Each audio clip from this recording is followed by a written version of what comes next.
Hello दोस्तों, good morning. स्वागत है एक बार फिर से आप सभी का एमजेटी एजुकेशन में। दोस्तों आज है 2 जुलाई। आज की इस वीडियो में हम लोग बात करेंगे 2 जुलाई 2021 के करंट अफेयर के सभी इंपॉर्टेंट क्वेश्चंस के बारे में। पूरी वीडियो ध्यान से देखिएगा। पूरी वीडियो बहुत ही अच्छे से डिटेल में समझाई गई है। आज बहुत अच्छे अच्छे क्वेश्चन आए हैं, तो आपको काफ़ी कुछ जानने को मिलेगा। वीडियो को लाइक कर दीजिए, शेयर कर दीजिए अपने दोस्तों के पास, और सब्सक्राइब नहीं किए हो तो चैनल को सब्सक्राइब कर लो, बेल आइकन को प्रेस कर लो, जिससे आने वाली सभी वीडियोज़ का नोटिफिकेशन आप तक पहुँचता रहे। इस वीडियो की पीडीएफ फाइल और क्विज दोस्तों आपको मिल जाएगी हमारे एप्लीकेशन एमजेटी ऐप पर। तो गूगल प्ले स्टोर से जाकर के आप लोग एमजेटी ऐप जरूर डाउनलोड करें। डिटेल क्विज मिलती है और डिटेल्स के साथ पीडीएफ भी आपको प्रोवाइड कराई जाती है। चलिए बात करते हैं लास्ट डे के क्वेश्चंस की। लास्ट डे का हमारा पहला क्वेश्चन था आपसे, भारत और बांग्लादेश के बीच कितने किलोमीटर की सीमा साझा होती है? तो 40-96 किलोमीटर के आसपास सीमा साझा होती है, और ये सबसे ज़्यादा है। ठीक है, भारत में थल सीमा के मामले में बांग्लादेश से बॉर्डर सबसे ज़्यादा शेयर होता है।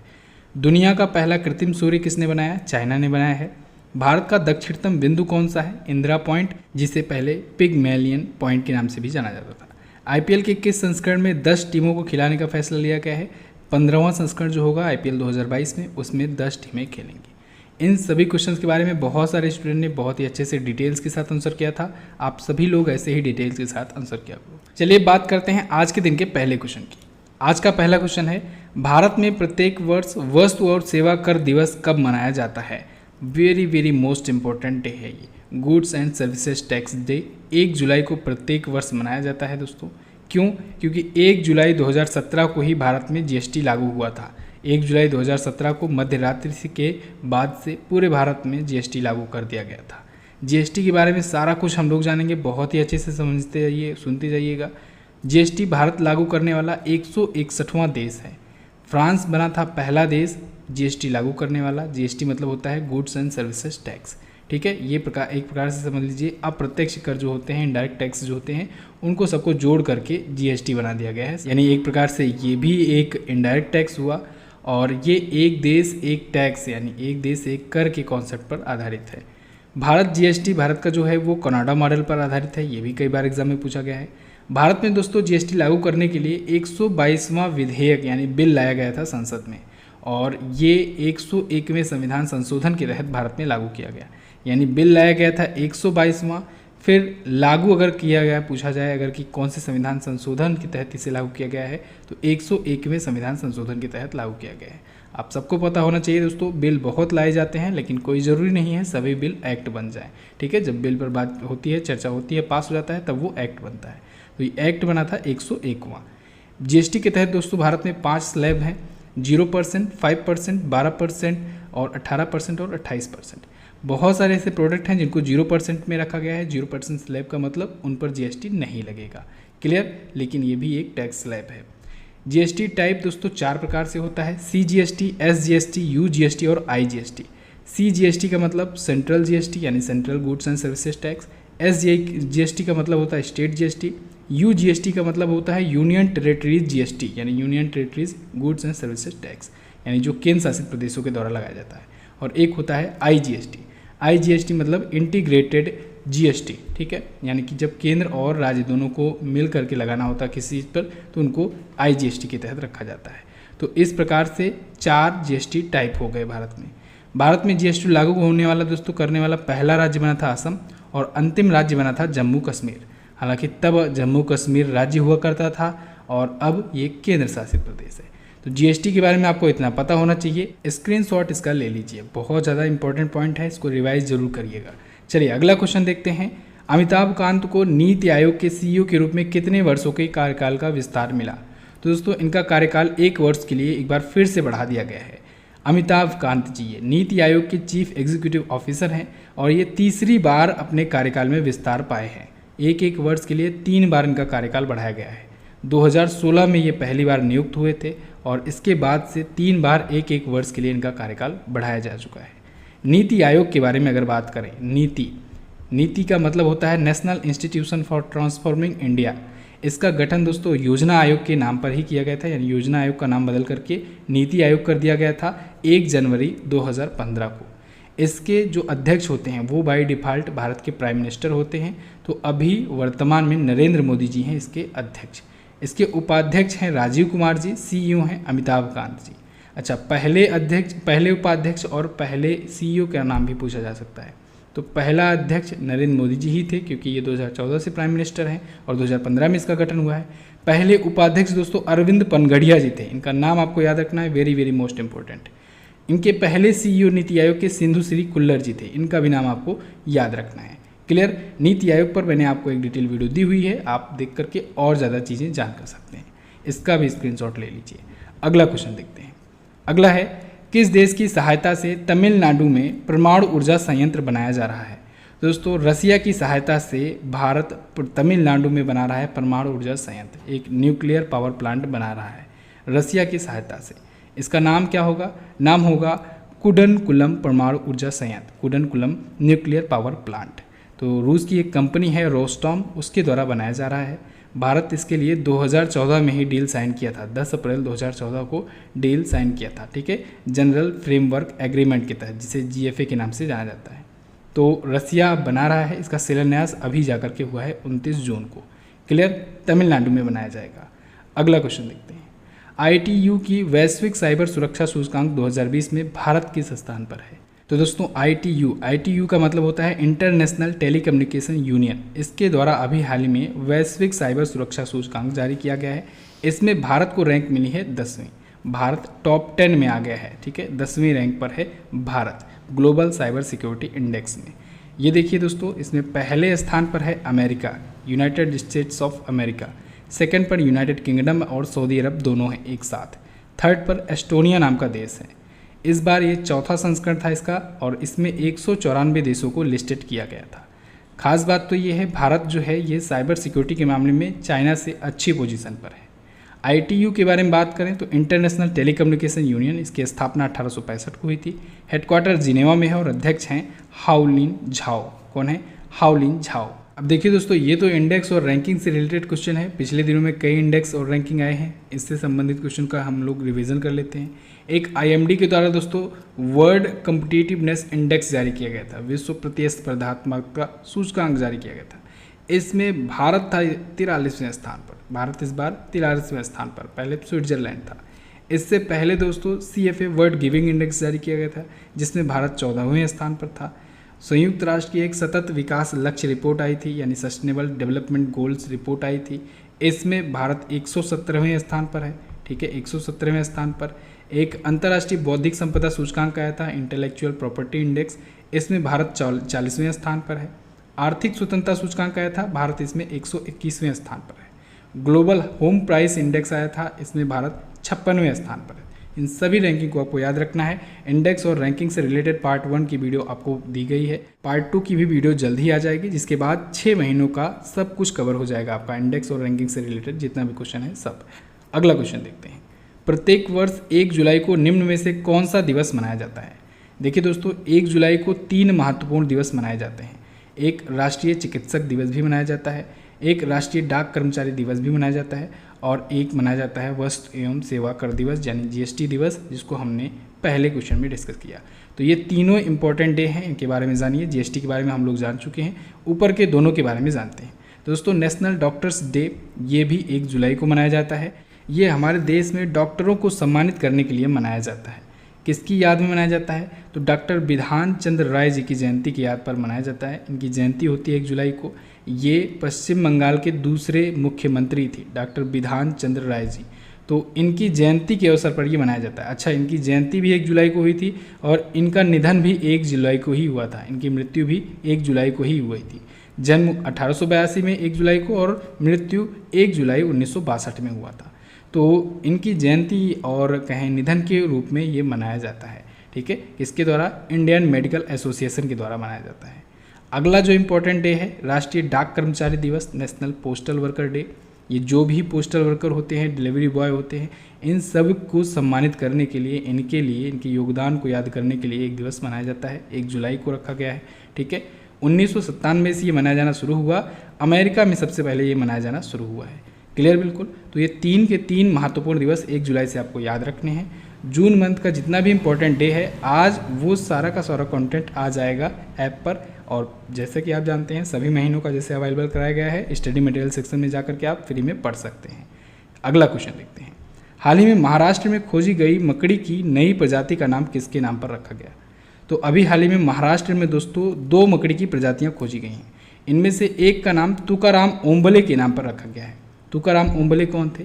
तुकाराम ओंबले दोस्तों एक एएसआई थे महाराष्ट्र पुलिस में, और इन्होंने ही जब 26/11 का हमला हुआ था, मुंबई पर अटैक हुआ था ताज होटल पर, तो वहाँ पर अबुल अजमल कसाब को पकड़ने में इन्होंने ही महत्वपूर्ण भूमिका निभाई थी। अपनी जान दे करके इन्होंने अजमल कसाब को पकड़ा था। ये एक्चुअली में उसके गन को पकड़ लिए थे, गन के सामने के फ्रंट पॉइंट को पकड़ लिए थे, और ये सारी की सारी गोलियां अपने ऊपर ले लिए, जिसकी वजह से कसाब जो था वो किसी और पुलिसकर्मी पर गोली नहीं चला पाया और बाकी की पुलिसकर्मी उसको पकड़ लिए।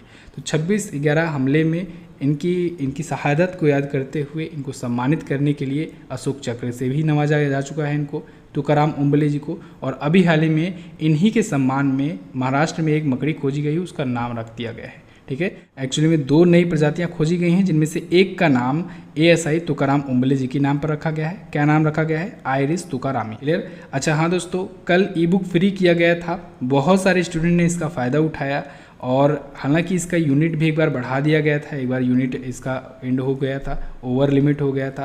पहले 2000 के लिए मैंने सोचा था, 2000 यूनिट किया था कूपन कोड लगा करके, लेकिन जब बाद में पता चला ये 2000 यूनिट क्रॉस कर चुका है, फिर से एक बार 3000 यूनिट का कूपन कोड डाल दिया गया, यानी 3000 ई बुक के लिए। अब जिनको प्रोसेस तो मालूम पड़ गया कि कैसे लेना है, कैसे कूपन कोड अप्लाई करना है, वो तो ले लिए। 2 से 3 बजे के बीच में ये लिमिट ओवर हो गई। अब इतने में जिनको कूपन कोड का प्रोसेस मालूम हो गया, वो तो 10-10 ई बुक, 20-20 ई बुक ले लिए। ठीक है, तो बहुत आराम से ये तुरंत 5000 लिमिट क्रॉस कर गया। जो स्टूडेंट नहीं पाए, जो बच्चे नहीं पाए, वो आके कमेंट कर रहे हैं कि ये फेक था या ऐसा था, जो भी था। तो बहुत सारे स्टूडेंट को फ्री में मिला है, वो लोग कमेंट करके आज बताएंगे ही। लेकिन इन सबके बाद मई 2021 का मैंने फ्री कर दिया, ठीक है, जिससे कि वो स्टूडेंट जो नहीं पाए अभी तक, एटलीस्ट मई की वो पा सके। अब देखिए, सब कुछ फ्री नहीं किया जा सकता है हमेशा के लिए। कारण ये है कि अभी आप सोचिए, जो कुछ दिन पहले ई बुक परचेज़ किए होंगे, ठीक है, उनके लिए तो गलत हो जाएगा ना। अब इसे सरप्राइज़ के तहत दिया तो गया था, तो बहुत सारे स्टूडेंट जो रेगुलर रहते हैं, जो सुबह में वीडियो देख लेते हैं, उनका तो फ़ायदा हो गया। बहुत सारे स्टूडेंट, अभी आपको मैं बताऊँ, 20-20 ई बुक ले लिए, 20-20 ई बुक एक लोग ले लिए। लेकिन बहुत सारे स्टूडेंट कूपन कोड नहीं अप्लाई कर पाए, या फिर उनको कोई और प्रॉब्लम आ गई, एप्लीकेशन वो पुराना वर्जन का यूज़ कर रहे थे, उसमें कूपन कोड का ऑप्शन ही नहीं था, बहुत सारी प्रॉब्लम्स आई। तो बहुत सारे स्टूडेंट को व्हाट्सएप पर भी भेजा गया बाद में, ठीक है। लेकिन कुछ लोग, जो लोग नहीं पाए, वो ये चीज़ को लेकर के कमेंट कर रहे हैं कि ये फेक था या फालतू में स्टंट करने के लिए पता नहीं क्या क्या, कि इसलिए आपको दिया गया। तो ये सब चीज़ें नहीं है। देखिए, जो स्टूडेंट पाए हैं वो लोग कमेंट करके आज बताएंगे। चलिए फिलहाल अगला क्वेश्चन देखते हैं। उत्तर प्रदेश के नए पुलिस महानिदेशक कौन बने? तो दोस्तों, उत्तर प्रदेश के नए डीजीपी बन गए हैं मुकुल गोयल जी। मुकुल गोयल ये आईपीएस ऑफिसर हैं, इंडियन पुलिस सर्विसेज के ये ऑफिसर हैं। किस बैच के हैं? 1987 बैच के। तो ये बन गए हैं उत्तर प्रदेश के नए पुलिस महानिदेशक, नए डायरेक्टर जनरल ऑफ पुलिस। ये शामली जिले से हैं, उत्तर प्रदेश के शामली जिले से हैं, और ये हितेश चंद्र अवस्थी जी का स्थान लेंगे, क्योंकि अभी हाल ही में हितेश चंद्र अवस्थी जी रिटायर हुए हैं अपने पद से। क्लियर? अच्छा, लास्ट 6 मंथ की ई बुक भी आई हुई है, इसके लिए आपको ये कूपन कोड अप्लाई करना है। अब इसमें भी बहुत सारे बच्चे कंफ्यूज थे। मैंने कल साफ साफ बताया था आपको कि मंथली करंट अफेयर की ई बुक में दिया गया है छूट, ठीक है, उसको फ्री किया गया था। बहुत सारे स्टूडेंट इसको लेकर के कमेंट कर रहे थे कि इसका प्राइस अभी वहाँ दिखा रहा है, ये फ्री नहीं किया गया है। तो देखिए, मंथली करंट अफेयर की बात हुई थी। चलिए अगला, किस बैंक ने एमएसएमई प्रेरणा नाम से पहला flagship business monitoring platform launch किया? तो दोस्तों, अभी हाल ही में इंडियन बैंक ने एमएसएमई प्रेरणा नाम से एक अपनी तरीके का पहला flagship business monitoring program launch किया है, एमएसएमई प्रेरणा। इसे अभी हाल ही में, इसे देखिए, चलाया ऑपरेट तो किया जाएगा इंडियन बैंक के द्वारा, लेकिन इसको लॉन्च किया अभी हाल ही में नितिन गडकरी जी ने, जो कि केंद्रीय एमएसएमई मंत्री हैं, और साथ ही साथ ये सड़क परिवहन और राजमार्ग मंत्रालय का भी संभालते हैं कार्यभार, ठीक है, नितिन गडकरी जी। तो इन्होंने अभी हाल ही में एमएसएमई प्रेरणा लॉन्च किया है, ठीक है।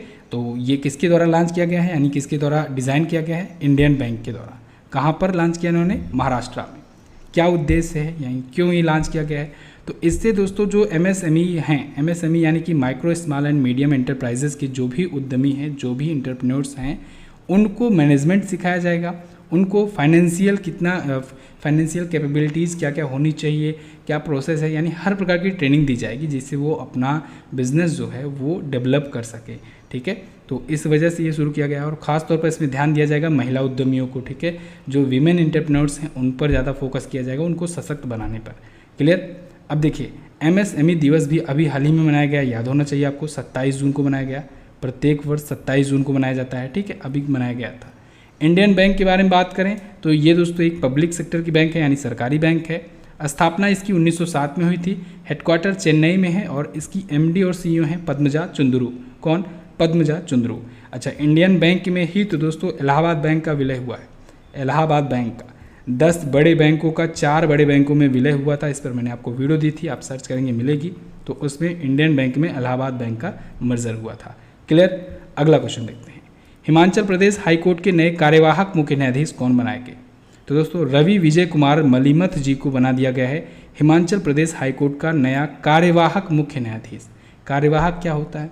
कार्यवाहक वो होता है जब कोई परमानेंट नियुक्ति नहीं होती है, अचानक से वो पद ग्रहण करना पड़ जाता है और बस वो कार्यभार संभालने के लिए नियुक्त होता है, तो उसे कहते हैं कार्यवाहक। ठीक है, तो अभी लिंगप्पा नारायण स्वामी जी जो कि इससे पहले हिमाचल प्रदेश हाईकोर्ट के चीफ जस्टिस थे, वो रिटायर हुए। तो हिमाचल प्रदेश हाईकोर्ट के ही एक न्यायाधीश रवि विजय कुमार मलिमथ जी को मुख्य न्यायाधीश का कार्यवाहक मुख्य न्यायाधीश बना दिया गया या मुख्य न्यायाधीश का पद दे दिया गया है। ठीक है, तो इनको अभी परमानेंट नियुक्त नहीं किया गया है। जैसे ही किसी की परमानेंट नियुक्ति होती है या फिर इन्हीं को परमानेंट कर दिया जाता है तब ये अपना परमानेंट पद ग्रहण करेंगे। ठीक है, अभी कार्यवाहक के ही रूप में रहेंगे। किसके द्वारा नियुक्ति की गई? राष्ट्रपति रामनाथ कोविंद जी के द्वारा। देखिए, कोई भी हाई कोर्ट हो उसके चीफ जस्टिस जो होते हैं, जज जो होते हैं, उनकी नियुक्ति राष्ट्रपति के द्वारा ही की जाती है। ध्यान रखिएगा, यहाँ पर बहुत इंपॉर्टेंट पॉइंट बनता है। कोई भी चीफ जस्टिस होता है दोस्तों, वो अपनी नियुक्ति तो पाता है राष्ट्रपति के द्वारा, यानी राष्ट्रपति के द्वारा उसे नियुक्त किया जाता है, लेकिन उसको शपथ दिलाता है उस राज्य का राज्यपाल।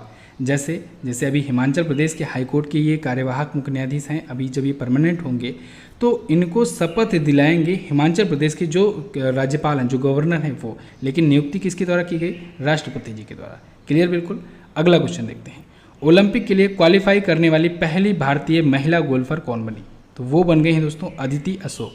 ये इंडियन वीमेन गोल्फर हैं और इन्होंने अभी हाल ही में टोक्यो ओलंपिक के लिए क्वालिफाई कर लिया है, अदिति अशोक ने। तो इन्होंने 45वें स्थान पर रहते हुए टोक्यो ओलंपिक के लिए क्वालिफाई किया है और ये बन गए हैं पहली भारतीय महिला गोल्फर ओलंपिक के लिए क्वालिफाई करने वाली। टोक्यो ओलंपिक के बारे में तो आपको सब कुछ याद ही हो गया होगा, बहुत बार रिवीजन कराया है मैंने। इसका आयोजन 23 जुलाई से 8 अगस्त के बीच में होने वाला है। टोक्यो जापान में होगा। नाम होगा इसका टोक्यो ओलंपिक 2020, लेकिन आयोजन होगा इसका 2021 में। इस बार का संस्करण है 32वां। पिछला जो 31वां हुआ था वो हुआ था रियो ओलंपिक। रियो कहाँ पर है? रियो डी जेनेरो ब्राज़ील में है, 2016 में हुआ था। अगला जो होगा 33वां संस्करण वो 2024 में होगा, क्योंकि 4-4 साल के गैपिंग में होता है, और ये होगा पेरिस में, पेरिस फ्रांस में होगा। क्लियर है बिल्कुल। तो ये तो थे दोस्तों आज के दिन के टॉप 10 करंट अफेयर के क्वेश्चंस। आई होप आपको वीडियो पसंद आई होगी। आपने लाइक कर दिया होगा, लाइक नहीं किया हो तो वीडियो को लाइक कर दो, शेयर कर दो अपने दोस्तों के पास, और हाँ, चैनल नहीं सब्सक्राइब किए हो चैनल को सब्सक्राइब कर लो। कल एक बहुत ही शानदार वीडियो आई थी भारत के पड़ोसी देश की, अगर आपने नहीं देखा उसको जरूर देखिएगा। ठीक है, उस भारत के जो थल सीमा से लगे हुए देश हैं उनसे संबंध बताए गए थे, सब कुछ अच्छे से डिटेल में समझाया गया था। इसके अलावा दोस्तों हिंदी का वीडियो कोर्स अवेलेबल है, पॉलिटी का वीडियो कोर्स अवेलेबल है और SSC GD का वीडियो कोर्स अवेलेबल है।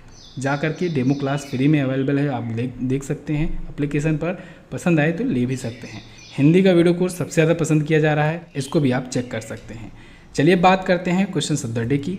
आज का पहला क्वेश्चन है आपके लिए, महात्मा बुद्ध जी के द्वारा दिए गए प्रथम उपदेश को किस नाम से जाना जाता है? अगला, हड़प्पा युगीन स्थल धौलावीरा की खोज किसने की थी? तीसरा क्वेश्चन, नाभिकीय रिएक्टर्स में मंदक के रूप में किससे इस्तेमाल किया जाता है? चौथा क्वेश्चन है बहुत इंपॉर्टेंट, आवर्त सारणी की 3 ऐसी धातुओं के नाम बताइए जिन्हें चाकू से काटा जा सकता है। सभी क्वेश्चंस के बारे में आपको जो पता हो डिटेल में ज़रूर आंसर करना। इस वीडियो की डिटेल्स के साथ PDF और डिटेल क्विज आपको मिल जाएगी हमारे एप्लीकेशन MZT ऐप पर। गूगल प्ले स्टोर पर जाइए, MZT ऐप डाउनलोड कीजिए। इसके अलावा भारत के संविधान और राज्य व्यवस्था की अगर आप डिटेल के साथ तैयारी करना चाहते हैं तो आप हमारे वीडियो कोर्स को ले सकते हैं। तो फिलहाल रखते हैं वीडियो में इतना ही, मिलेंगे दोस्तों अगली वीडियो में, तब तक के लिए नमस्कार, जय हिंद, वंदे मातरम।